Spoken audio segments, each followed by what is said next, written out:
This is Beyond the Culture. Let's go.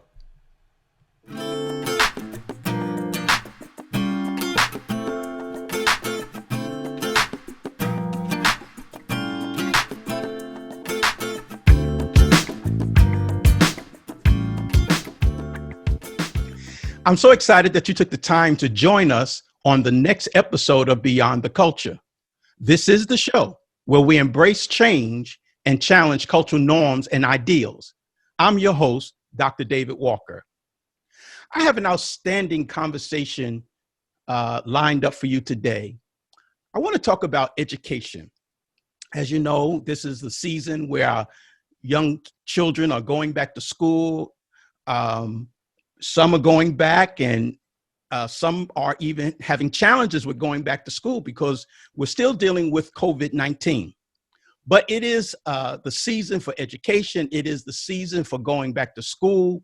And I wanted to have a person to come in today and just have a conversation about education, about literacy, about reading.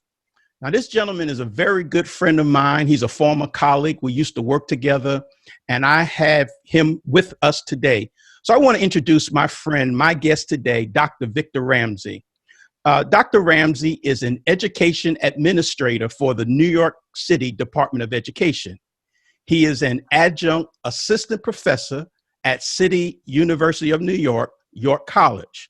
And he is also the author of many scholarly articles. And he is my guest today. And I want to welcome to the show, Dr. Victor Ramsey. Welcome, Victor.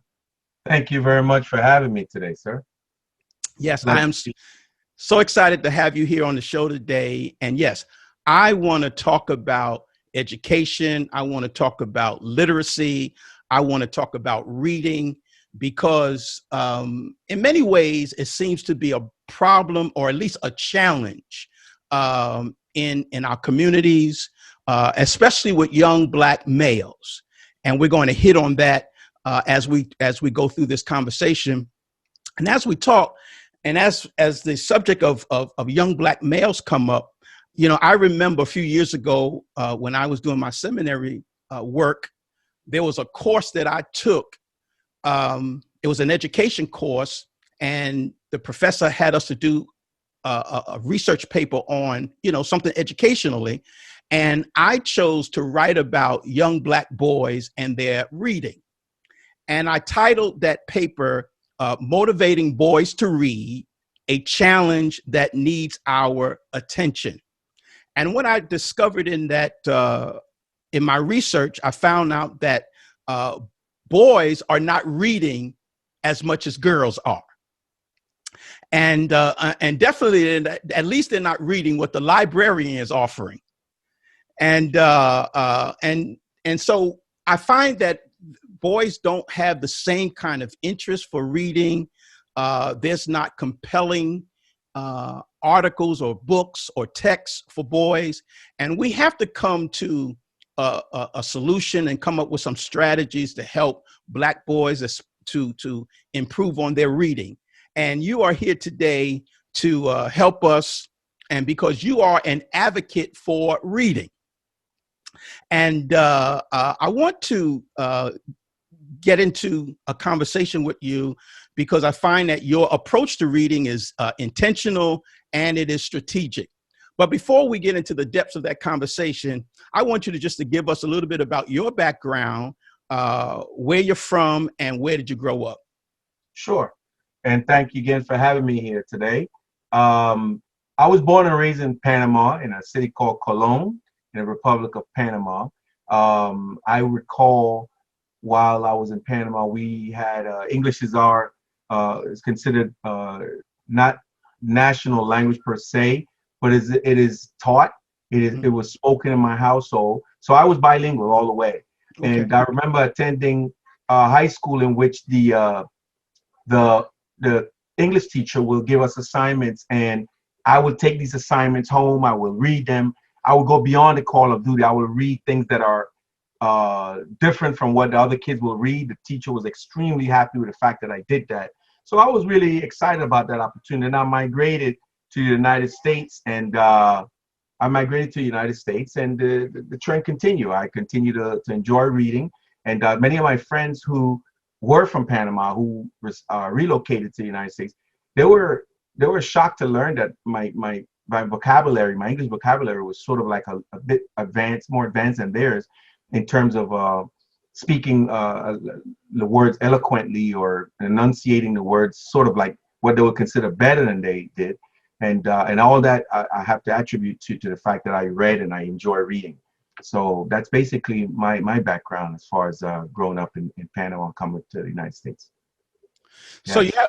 you have a passion for reading, and but what motivated you to read, and also you have a purpose to bring that love of reading to others. So what motivated you, and tell us about the purpose of getting others to read. Well, absolutely. I saw the benefits of reading, and I cannot argue enough with individuals who oftentimes find it challenging to motivate people to read. And I thought that because I'm involved in this whole movement of inculcating the love of reading, I sort of use myself as an example. And people would often ask me, my friends would often ask me while I was growing up, how come I was so what I would consider worldly or well-rounded, or had a better understanding of certain things. And I said, all that is attributed to reading, and simply that. And it's not about reading in depth every single thing that I read, I try to learn about, but it was more about having to be able to engage in a conversation, to having a notion of what someone might be talking about or asking me about. So that was what prompted me to go even beyond the areas that I would normally try to read, like, for example, historical books, things related to the ancestry, my ancestry, or the people of Panama and that ancestry. That was my interest. But as I was moving forward, I just dib and dab in different areas, and I can only say that it was beneficial all the way. And I wanted to share that love with people. And I would say, people would often say, find your niche, find what is it that you enjoy reading. I always challenge that by saying, even if you read something that you may not enjoy reading, there might be a phrase in a book, there might be a word in a book that may that may sort of like start, tweaking your interest and piquing your interest rather, and get you to want to go beyond something that you would often read. For example, if you ask somebody to read something about physics, they may say, I'm not a physicist, I don't know anything about physics, but then they may come across the word like quantum theory, and they may say, what is this quantum theory about? So then they may want to delve into that, and that's a total different field, but it's a different conversation you can have with someone. So that's my approach. Yes. Yeah, and it's very powerful what you just said, because I've discovered that reading books, reading articles really is a great way to expand your vocabulary. It's a great way to, like you say, to introduce you to new words that you may not have ever seen before. And then you realize that certain words you discover are transferable. So even though it may be talking about one specific concept, you can expand your own vocabulary, and usually you can now it helps you at an advantage, especially when you're dealing with other people. You've improved your education, your intellect, your knowledge, your word usage. So reading is very, very powerful on all levels, not just adolescent levels and elementary levels, but even as you become college age and adult age. I still find love for reading myself. So I appreciate what you've had to say about reading. Now, you live in Brooklyn, New York. Is that right? Indeed. Yeah. And my check is your hometown, man. Yeah. Listen, I spent many days on the streets of Brooklyn, and so I know all about it. And you are also involved with the Brooklyn Reading Council. Yes. I'll just talk about the mission. The mission is to reach out to local, national, and international literacy professionals and to the communities and families of Brooklyn primarily, in order to promote effective literacy programs, disseminate information, and to foster collaborations within the education community. So talk about that, the Brooklyn Reading Council, your involvement in it, and how is it impacting the community? Yes, well, I came across the Brooklyn Reading Council as I was my young teaching years.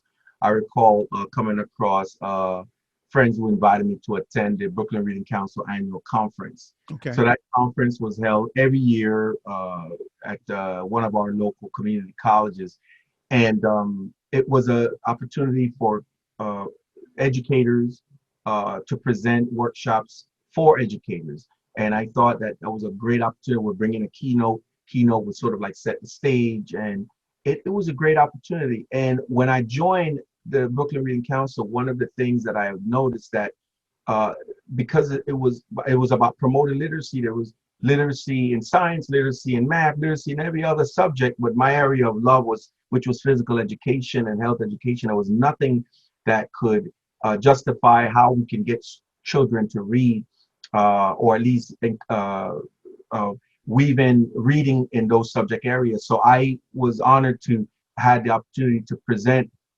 several workshops around literacy and physical education. So that led, one thing led to the next. I then was asked to sit on the board as a vice president, and subsequently I was the president of the Brooklyn Reading Council, and that lent itself to certain opportunities that I got to learn the logistics about how to put together conferences and how to reach out to keynotes and key individuals who could present at this conference.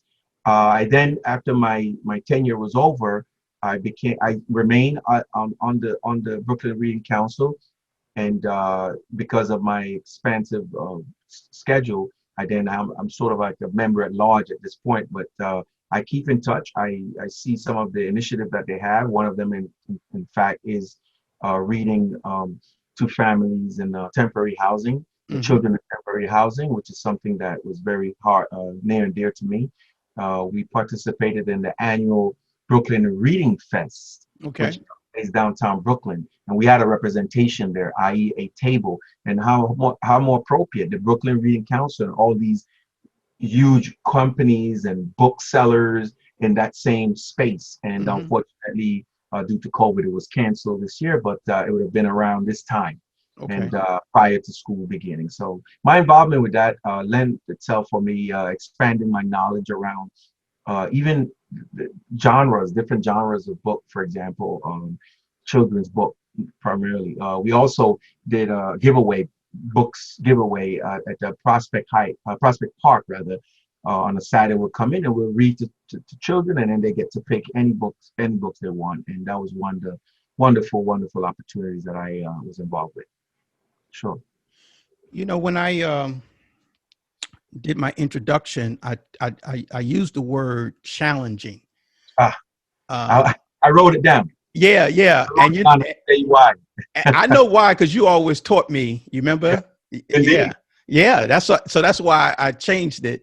It, Yes. so we experience challenges, Yes. and I want you to talk about the challenges of education and literacy, especially in our community, because it's it's been a challenge. Yes. And Yes. like I said, maybe we'll get to some reasons and causes for that. But I just like you to talk about the challenges of education literacy. Absolutely.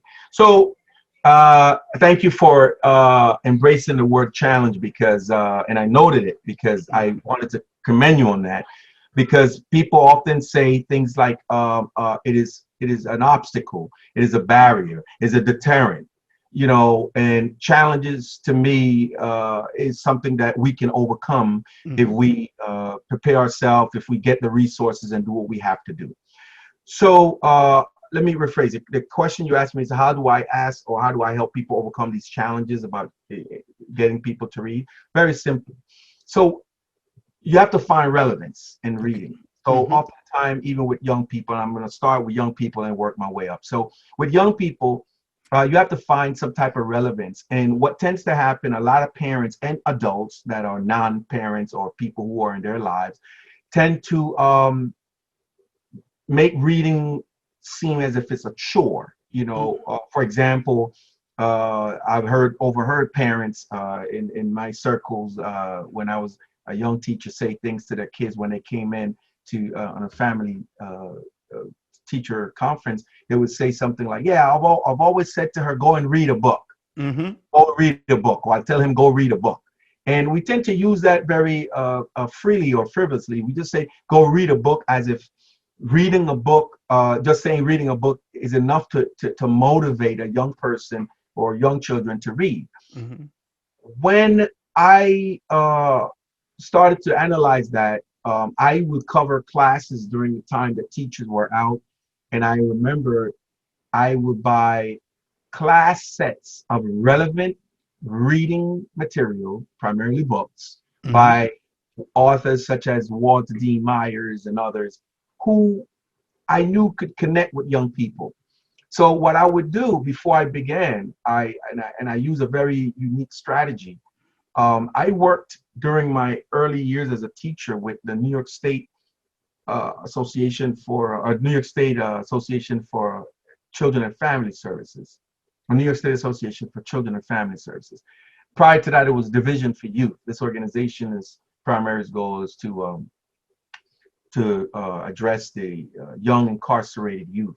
And that's when I realized that there's something that I needed to do. And when I came across the word core-craft, the word core-craft impacted me because I realized not only did it mean correctional craft, but it meant that it did business primarily with the educational system, hence the prison industrial complex. So then this is bigger than Victor Ramsey coming in as a young teacher. So I thought about that, and I was brutally honest with students, very transparent. And I would put the word up there, but in one instance, I was lucky enough to had the sticker from one of their cheers, and I enlarged the sticker and placed it on the board. And I would, and of course, we come into classes, kids would say things like, Mr. Walker make us play tic-tac-toe. Ms. Jones make us play hangman. So my approach is different. I would say, well, if you could tell me what the word core-craft means, then we will. I will allow you to do whatever you want to do as far as those games that you just said. And Okay. obviously, I knew they didn't have that answer, and we didn't have computer. I mean, cell phones back then, so they couldn't really look it up quickly to see what it meant. Right. So what I would say to them, I say, okay, the statistics say that in the next 10, 15 years, X amount of young Black boys and girls will be incarcerated. And this prison industrial complex benefits from the educational system because it is a very complex, as the word itself implies, very complex system that will put together a conglomerate of scholars around the statistics who could work around that and say, project how many young people will be incarcerated. So I wanted to defy the gravity and say, you know what? I'm going to defy the odds. I'm going to ask these kids, give these kids this information so they know to equip themselves. Obviously, I would tie in some Frederick Douglass and the fact that his master didn't want his wife to teach him how to read. So I would bring in all these historical elements to share with students as well. So I would place them in what I call a cipher, that is a circle. I will hand one student the dictionary, and his or her job would be to identify any word that kids would often think, well, oh, this word stuck out different from the others, so you make a notation of that word. And I will ask them in a very kind, warming, and engaging way, let's all read together. We'll follow the reading, and we're going to support one another. So if anyone gets stuck with a word or knowing how to enunciate, we will help him or her along. And the kids bought right into it. Okay. Bought right into it. So as I got along and moved on to bigger and different things, I said, you know, it would be interesting to see how teachers will replicate not that strategy per se, but what would they use to what I call hook kids into reading. Mm-hmm. You got to find a hook. You got to find where to interject in which you can take one phrase or one word. You're the person on the podium, and you give them everything they want to know or should know or would like to know about a word or a phrase. That's a great way of hooking. But then it requires someone who reads. Mm-hmm. So, you know, it's interesting that you will have educators today telling students to read, and there will be a memo in their mailbox, and they won't even read a memo. You know, so you want to model certain behaviors, and some things that you utter, kids take it for, word for word. And that's one of the things that I learned in my transition from being in the middle school level, and subsequently going around the city and seeing how certain classrooms, some classrooms are conducive for learning. You have print-rich environment where students are always prompting ideas. In fact, when I became an assistant principal in New York City, in the same middle school, I realized that there was also opportunities where I could not only share my reading strategies, but I used artifacts that I had in my office that became the subject of conversations. And then I would plug in and talk about a book that they can reference in a given thing that they see in my office. For example, they may see a Bambara mask from Africa, and they would say, well, what is that mask about? And also, that mask was used, or is used, for example, as a gift or ritual for a wedding in certain African countries. And I'll say, if you would be interested, there's a book on masks that you can read, and that's how I prompt conversations around reading. So I can go on and on and on about different things, but I just want to be more specific about how I hooked kids into reading at the middle school level. Unless I left something, I'll be happy to share. When you used like an example, modeling, I find that when children see let's say their parents read, it helps them, it increases them. So what do you think about that? Because, parents play a major role, especially fathers.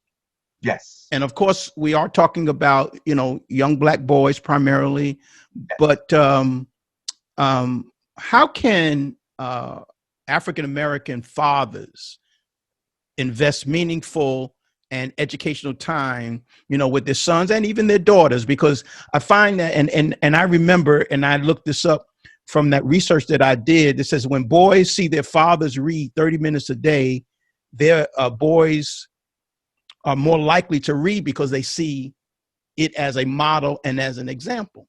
So just talk about the role of fathers, the role of parents in the reading of their children. Absolutely. Great question. In fact, in our house, there are books everywhere. Okay. Not only where I'm sitting in my study, but in my son's room, my 12-year-old son room, there are, of course, bookshelves. Outside of his room, there are bookshelves.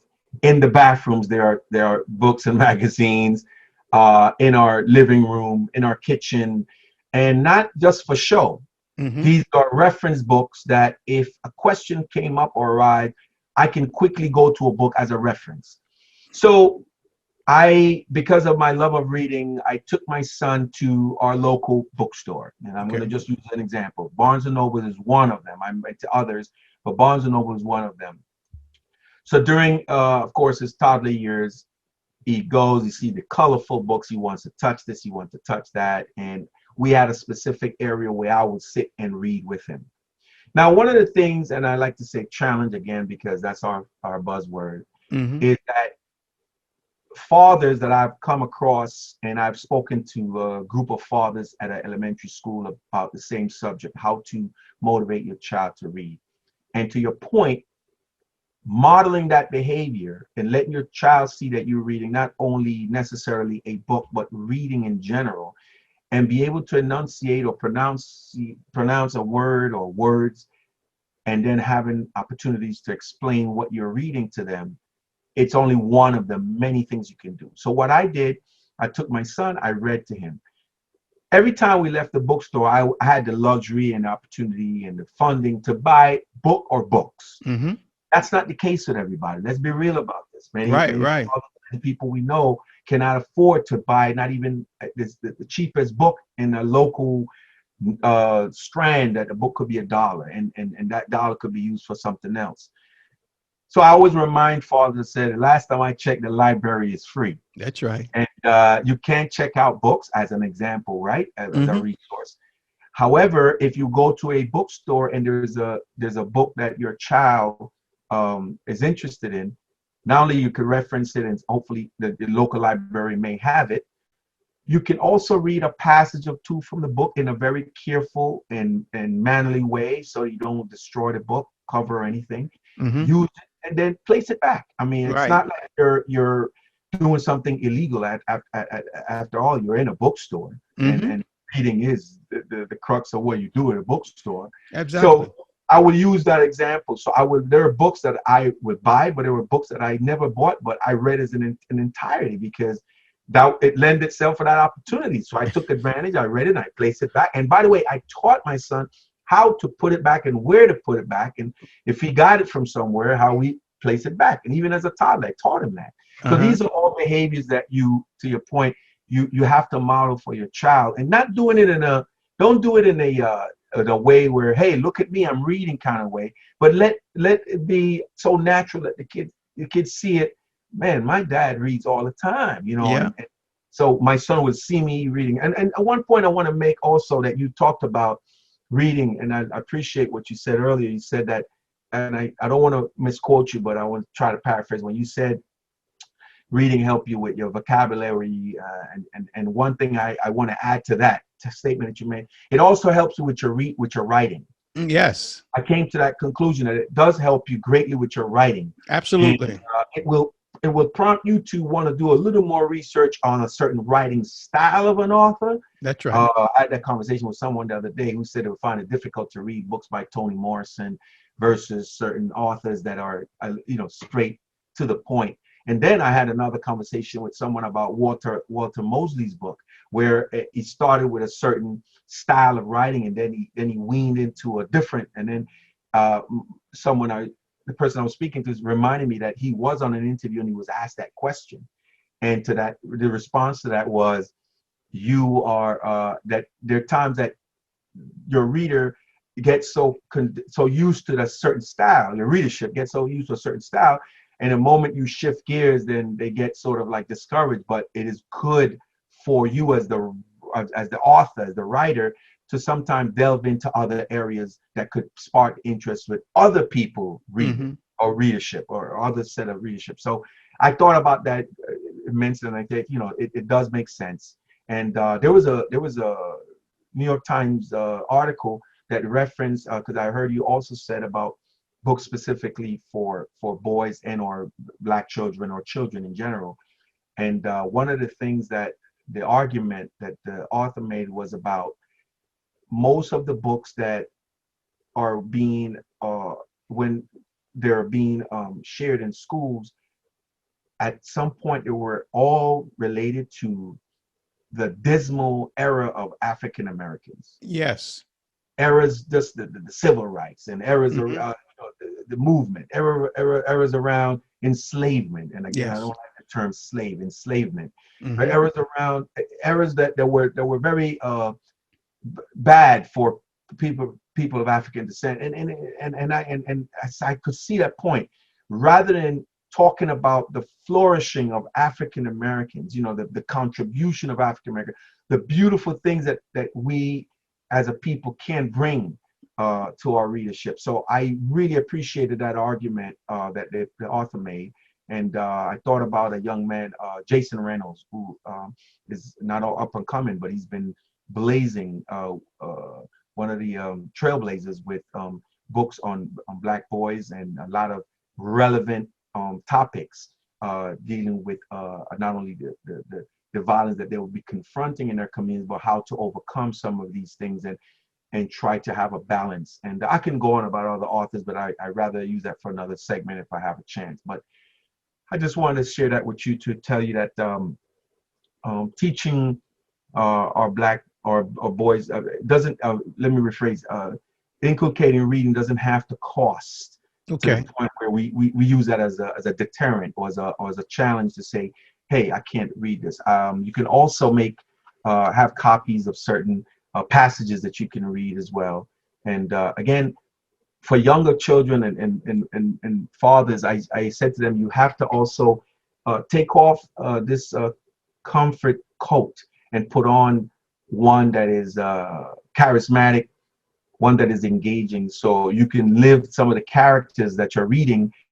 And that in itself, your pitch of the voice that you use to describe a scene or a response by one of the characters is also a nice way of hooking your children into reading.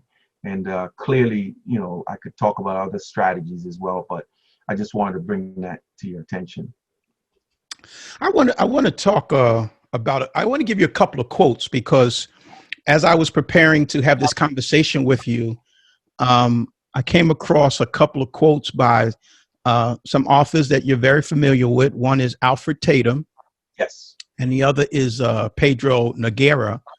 Yes. They both are scholars, and they write a lot about Black males and education and the impact that when Black males fail to read, they write on this subject.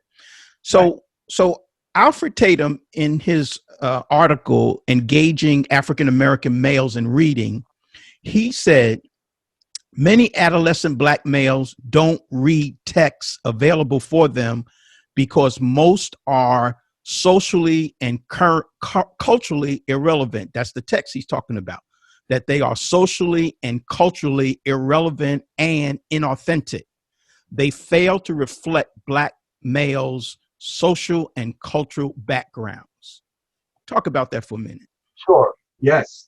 So another New York Times articles that I use as a reference for my students prior to the commencement of the semesters is titled "Getting Your Mind to Read." Okay. So in that, the argument is relevance. That's the Right. crux of that article, Right. relevance. So if you're talking about something that you have not had experience with, for example, going skiing in an urban setting, you know, Right. I'm not calling that a luxury per se. However, it requires traveling. It requires equipment. If you don't have it, you have to pay to rent it. It requires a certain type of clothing. Mm-hmm. It requires perhaps if you are a beginner and there's no way of if it's a slope that you're going to and you don't know how to ski, you may have to pay a fee for an instructor. So there's no relevance there as far as connecting directly with something that you can know about, i.e. skiing. It as an example, not necessarily being stereotypical about the fact that Black people don't ski, but that's just an example of what I'm trying to say. But I agree with the statement because oftentimes, and you hear it more so now than ever, that all the literature, all the scholarly books that are coming out, i.e. textbooks and others, always referencing Europe when you're Okay. dealing with the urban Black and brown child, Mm. always referencing Europe. Prime example of that would be the subject of mathematics. Okay. When we speak to young people, I've heard Black parents say, "I was never good at math, Mm. but if you practice, you'll get better." Well, that's a negative connotation to give to a subject like mathematics, Okay. because if we do the work, you'll realize that the mathematics were created and or stem from Africa. Right. And then Right. go on and on. And then to modern day, Benjamin Banneker was one Right. of the most prevalent, prominent scholars in the area of mathematics. So Right. right off the cuff, you're given the historical perspective of a subject like math. Can you imagine how focused the African American and brown child would be if you spoke about that? Sure. I.e., example of what the statement you just made.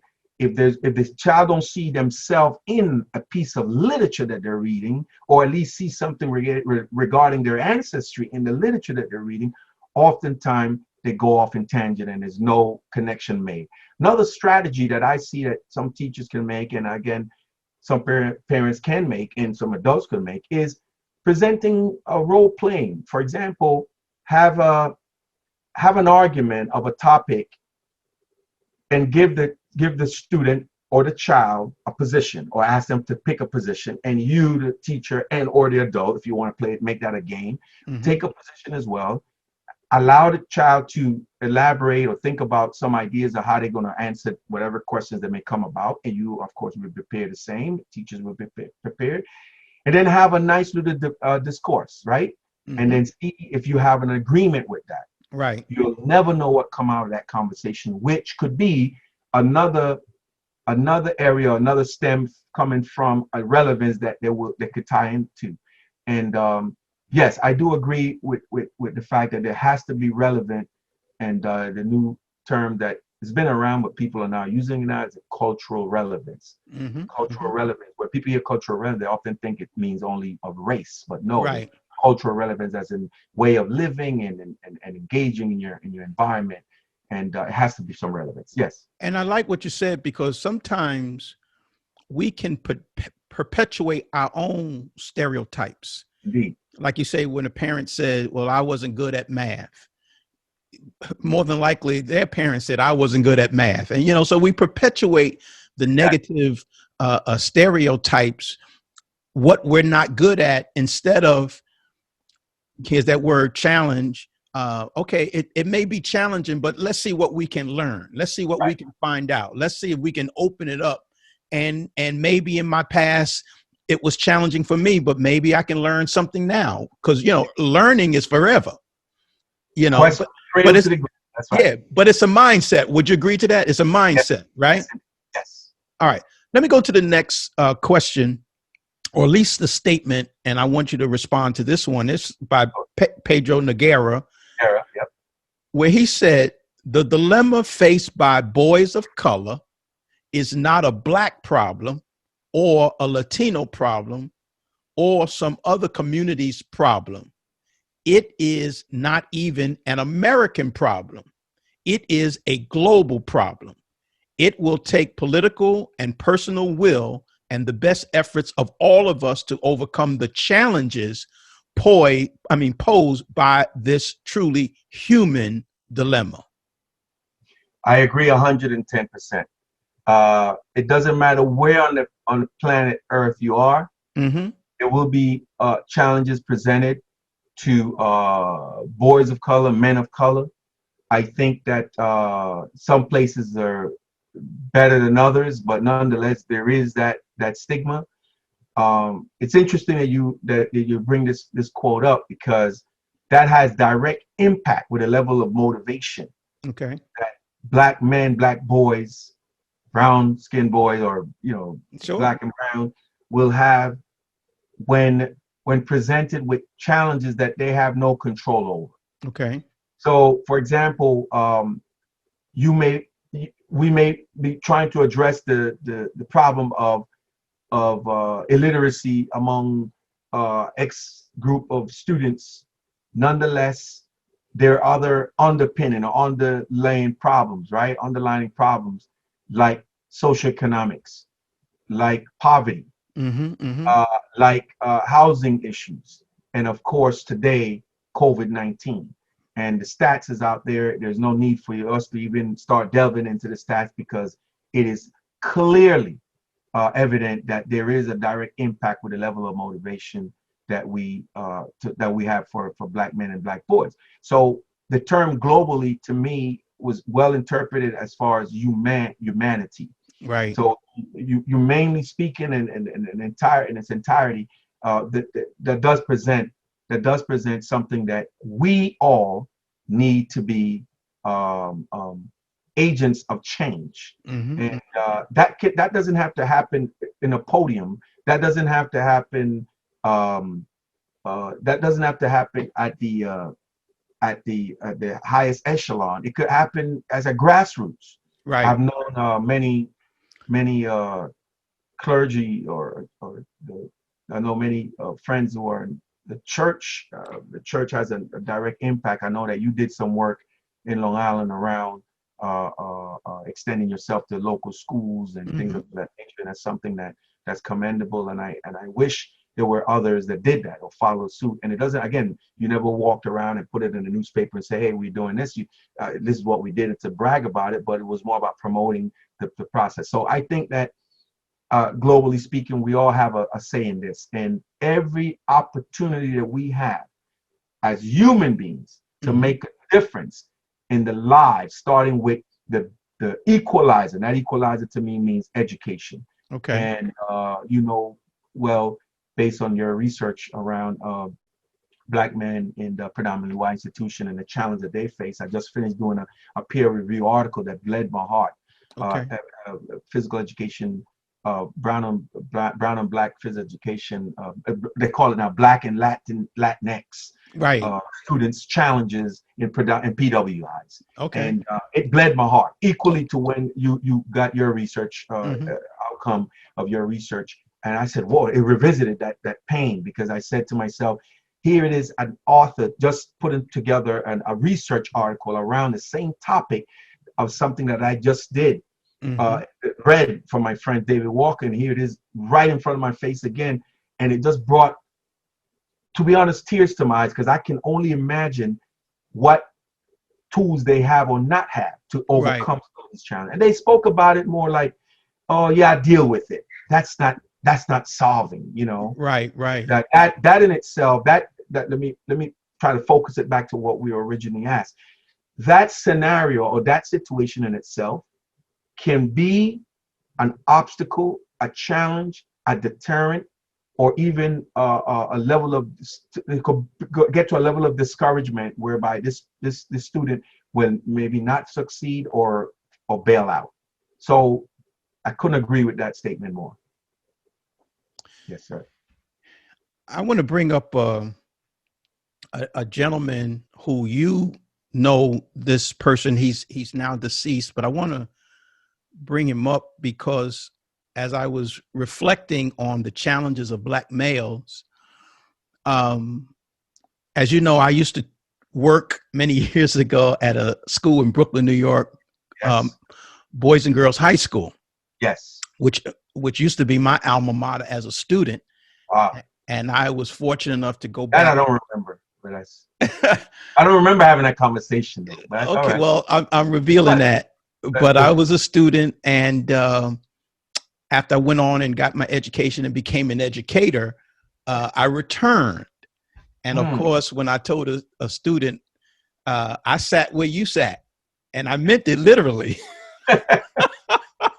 I meant it literally, because I sat in that same chair of course. when I was a student. But I want to bring up Dr. Frank Mickens, that name, you know.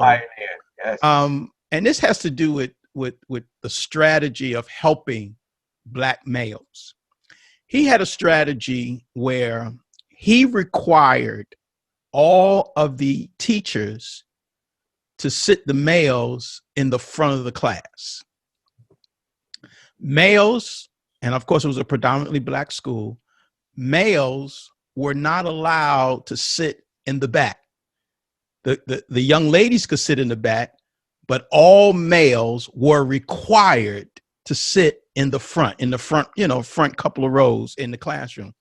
Right. And his understanding of Black males are, if you allow them to sit in the back of the class, they will say to the teacher, and it's usually nonverbal, but it's definitely a lot of body language that expresses it. He said, they'll say to the teacher, if you don't bother me, I won't bother you. I'm just happy sitting back here in the back of the room, chilling. So teach, if you don't bother me, I won't bother you. Right. And so because he understood that philosophy, he required teachers to sit the Black males in the front, because what that did was it forced them to be engaged in the lesson. Right. They had no reason or excuse to sit back and not respond and get the education. So that strategy became a winning strategy. And not only was it a winning strategy for young Black males, even in my adult years, I took on that philosophy that even when I went back to school, I sat on the front row. Right. Because when you sit on the front row in the classroom, you can't help but learn. You can't help but be engaged. You can't help, you don't fade away because you're in the front. So that was a strategy that he used, and it was very, very successful, where he was, raising the scores, test scores plus grades of Black males back in the 1990s, late 80s, middle 1990s. and he did an outstanding job. So that was his strategy. So I wanted to ask you about some strategies. You mentioned a couple, but maybe there may be one or two strategies you didn't mention to suggest to improve the reading habits of adolescent Black boys and even girls, but primarily adolescent Black boys. So when you mentioned Mickens and you talk about strategy, I thought you were going to address some of it is less understood unorthodox approaches to getting students in school, like jumping out of the bushes and making sure that they cut classes. So I thought you were going that route. So I saw was engaged. Engaged, man. He did all of that too. He had a whole lot of strategies. Oh, yes, he did. Yes, he did. Yes, he did. So yeah, that's a very good question. And I want to use an example of a strategy that I use in my college. Okay. So one of the biggest pet peeves of mine is I've been having a debacle with the policy of grading. Grading as it's used to measure someone's level of scholarship and or performance and so on and so forth. So I've been reading a lot around grading, and I'm trying to figure out this whole thing about grading and how some people put so much value on grading, but not on quality of what the outcome could be. Okay. So when you use the word engagement, I totally agree with that, because I believe that if you're engaged, you need to have someone who can make you be engaged. So that boils down now to the instructor, or the person who is so-called the leader. Mm-hmm. So one of my strategies that I use is I know that students who sit in the back oftentimes do exactly what you said. They strategically, and I've noticed it with both genders, but I just want to point out, because you asked for a strategy. I know that when the person sit in the back, in their minds, they're so conditioned in other classes that, to your point, you're the innocent bystander, nobody's going to bother you, you off to the side. But I knew that, and I know I come in with a different approach, and I mean an approach that they may not have ever seen. I said, by the way, the seats that you're on right now, don't get too comfortable, because next week you'll be asked, those of you that are in the back will be asked to come to the front, and you will go it down, or I'll mix it up a bit. And they were shocked, like they never thought about a professor trying to get them to sit somewhere else. I didn't do it solely because of the fact that I wanted students to get to know one another, speak to one another, engage one another. I wanted them to appreciate the level of engagement that I was about to offer for this semester. Mm-hmm. I've always tried to find ways of hooking students into something that I know could be of interest to them. So for example, if they introduced themselves and one of them said, I love music, immediately my next question would be, what type of genre, or what type of music, or what type of instrument you use? And then what I would do the next class, or if I had the information right there and then, I entertain something that I know about, perhaps of artists that they know, perhaps an instrument that they're familiar with. And then you ask the next question, and guess what I just did? Just pique their interest. Now they want to be totally engaged with me. Now the next level would be, by the way, you want to check out a book by, and I'll give them goodbye. And at the end, it was so rewarding to find out that students would say, Professor, don't forget to send me the name of the books that you talked about, or the book that you mentioned to me. Or I would give them this example, which I thought was important. So a friend of mine who is a social worker today was attending her master's level interview. Okay. It was done in a very unique way, in that she and other candidates sat around a table, and then of course the professors were around the table as well, and they were mixed, and they were all asked at one point, and granted that I did prepare this young lady for potential questions, and what might come and what have you. And one of the questions that went around the group was, could you reference an article, a research article that you're currently reading related to, I think, social work or something at the time? And everybody went around and yes, I read XYZ author. He makes the argument about this. He found that. He did this. And then when it got to her, she said she was so nervous. And the only thing that she said she was reading was a book by a rapper named Sister Soldier. So Sister Soldier, as you know, not only she's an author, now I think 2 books. Okay. But she's also an activist, she's right, an sure, activist. Sure. Bill Clinton's friend. That's right. So then I said to her, I said, so she said, I was embarrassed acting them Sister Soldier. I said, what's so embarrassing about that? So then she said, because when they asked about research, that's the only thing I've been reading. I said, well, that's perfect for what you're studying. Why? The character Santiago grew up in the projects. She had challenges with life, her mother, her father, her neighborhood. What a beautiful story to bring in. Say, I wanted to see what potential problems some of the children that I would be working with may have, and therefore I just got interested in learning a little bit more about. So I picked up that book, and here's what I have to share with you. I guarantee you, I told her, I guarantee if you would have said that in that meeting, I mean, to the point that I'm saying it, not necessarily in depth the way I am, but if you would have explained at least the notion of that book, the audience, the people that were in that room would say, you know what, I'm going to pick up a copy of that book. That's right. But that right off the cuff, that would have been a strategy. And students would say sometimes things, again, another strategy would say something, for example, why do I need this specific subject or lesson if I am not going to be? So why do I need to know about science if I'm not going to be a scientist? Right. So they would say something like that. So what I would do, I would present a scenario in which they had to answer a question that was related specific to science, and then say, so how would you, not having an interest in that area, how would you answer that question? Now, guess what comes into play? How to respond in an interview. Right. That may require reading a book on strategies on how to respond in an interview. Because you may say, well, you know what? I never thought of that question. I'd be happy to research it. And no one ever asked me that question. I don't know the answer, but I'll be happy to get back to you.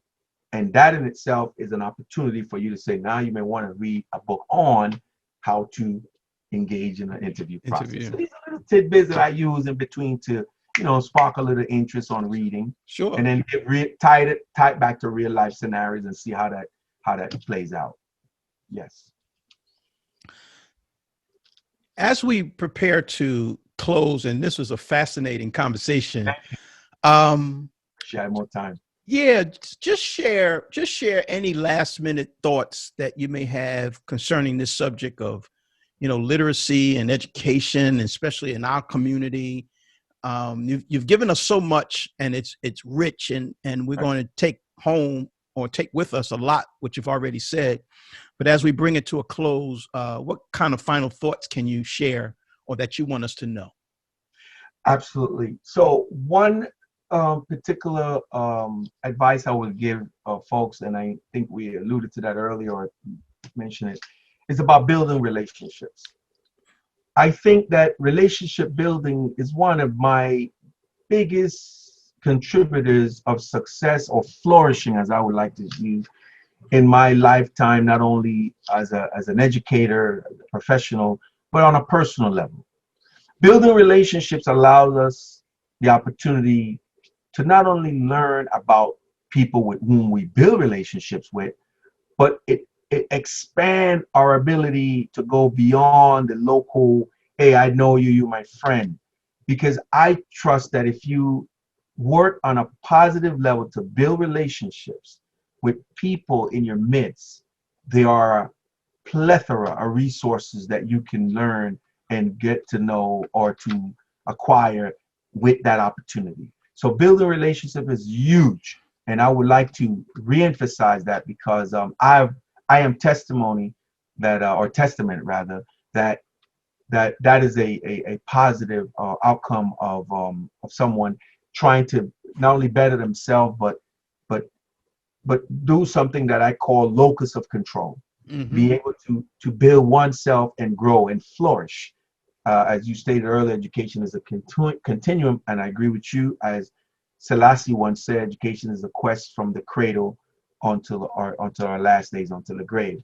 So you never stop learning, and I think learning is something that we all should thrive for, and do it with intention, intentionality with everything, and knowing that whatever it is that you acquire along the way, be a human being and share it with others. Just imagine if we all took the time to do that, how better of a world this would be.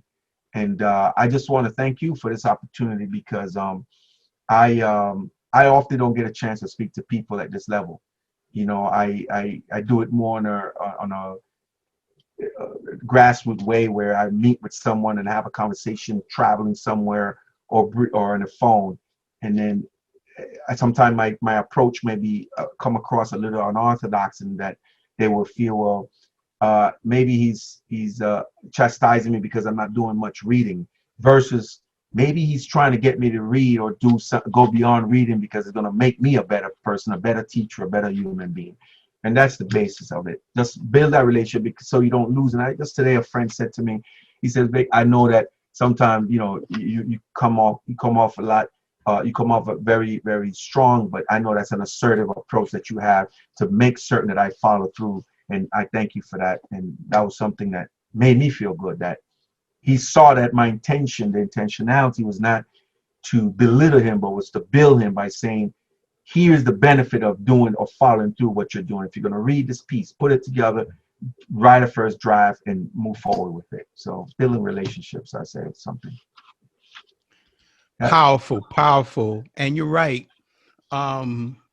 That is something, and that's key, as you say, building relationships, because through relationship building, we advance each other. Indeed. So that's the whole purpose. But Dr. Ramsey, I am just overjoyed that you took the time to stop by and to come on Beyond the Culture and to share your insight. And as I always say to, all of my guests who come on, you have gone beyond the culture. Thank you very much. And I appreciate you. My audience appreciates you for being here today. The last thing before you go, I want you to share any social media contact that you have. That way, someone who may be trying to reach you, that they can.